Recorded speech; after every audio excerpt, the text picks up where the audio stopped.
ஆதி சதுர்வேதங்கள் ஓதும் பரஞ்சோதியே எங்கள் அச்சனார் கோவில் அரசே. நம்புவோர்க்கு உபகாரி என்பதில் இவரன்றியில் நாட்டில் ஓர் தெய்வம் யார்கான். ஆதி சதுர்வேதங்கள் ஓதும் பரஞ்சோதியே எங்கள் அச்சனார் கோவில் அரசே. சுவாமியே சரணமையப்பா. அச்சங்கோவில் அரசே சரணமையப்பா. பகவானுடைய நாமாவளிகளில் திருப்பெயரில் நாம் இப்போது பார்ப்பது 26வது நாமா. ஜிதேந்திரியாய நமஹா. புலன்களை வென்றவனுக்கு நமஸ்காரம். இதில் ஞானேந்திரியங்கள் கர்மேந்திரியங்கள்னு 10. இந்த உடம்பு நெடுத்துட்டா எல்லாருக்கும் இது உண்டு. கண், காது, மூக்கு, நாக்கு, தோல் ஒவ்வொன்றுனால ஒவ்வொரு காரியம் நடக்கிறது. கால், கை, வாய், ஆசன வாய், குறி ஆகிய கர்மேந்திரியங்கள் இதெல்லாத்தையும் வென்றவன் பகவான். பகவானுக்கு பஞ்சபூதங்களினால் பண்ணப்பட்ட நம்மள மாதிரியான மனித சரீரம் கிடையாது. இதில் மண், தீர்த்தம், நெருப்பு, காற்று, ஆகாயம் எல்லாம் இருக்குது. ஒவ்வொருத்தனுடைய பூதங்களினுடைய குணங்களினால ஒவ்வொரு காரியம் நடக்கிறது.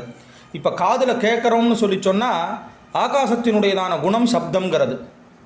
இப்போது காற்று நம்ம மேலே படுறது அப்படின்னு சொல்லி சொன்னால் அது உணர்றோம் காற்றை.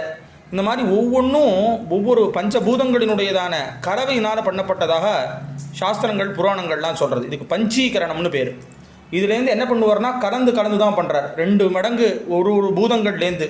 இப்போ மண்ணுலேருந்து தீர்த்தத்தில் 2 மடங்கு இப்படி கலந்து தான் பண்ணுறார். இதுக்கு பஞ்சீகரணம்னு புராணங்கள்லாம் ஆரம்பத்தில் இதை பற்றி பேசும். தனியாக ஒவ்வொன்று இருந்துகிட்டே இருக்கும். இதெல்லாம் சேர்ந்து இருக்கக்கூடிய இந்த உடம்புக்கு எப்படி அது வளர்றதோ அதே மாதிரி தேயற தன்மை உண்டு. 6 விகாரங்கள் உண்டு. பறக்கிறது, வளர்றது, தேயறது, அழியறது, இந்த மாதிரிலாம் 6 விகாரங்கள்னு சொல்கிறது உண்டு. ஆனால் பகவானுடைய சரீரமோ திவ்ய மங்களமான விக்கிரகம்னு பேர்.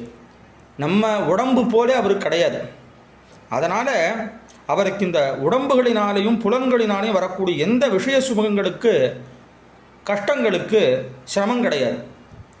உதாரணத்துக்கு மழை பெஞ்சுட்டே இருக்குது, நம்ம குளிர்றது, வெயிலாக இருக்குது, ரொம்ப சிரமமாக இருக்குது, இதெல்லாம் பகவானுக்கு கிடையாது. ஆனால் ஒரு பூஜை பண்ணும்போதோ இல்லை ஏதான ஒரு அர்ச்சனைகள் உபச்சாரங்கள்லாம் பண்ணும்போது நமக்கு தகுந்தா போல இருக்கிறதா பகவானுக்கு பண்ணணும். சுட சுட சுட சுட நிவேத்தியம் பண்ணணும் அப்படின்னா தாங்கிற மாதிரி இருக்கணும்னு இருக்குது. அப்படின்னா என்ன அர்த்தம்னா நம்மளுடைய பாவனையை விசேஷமாக பண்ண சொல்லியிருக்க ஒழிய இதனால் பகவானுக்கு எந்த விதமான சிரமங்களும் இல்லை. அவர் இந்த பஞ்சபூதங்களினால் ஆகப்பட்டக்கூடிய சரீரம் இல்லை. அதனால் அவன் புலன்கள் எல்லாத்தையும் வென்றவன்கிறதுனால தான் இந்திரிய கூட்டம். இந்திரியங்கள்லாம் இதெல்லாம் சேர்ந்த சமூகங்கள். ஒன்று மாத்திரம் இல்லை, கண் மாத்திரம் இல்லை, இதை கருவிகரணங்கள்னு சொல்லுவார்கள்.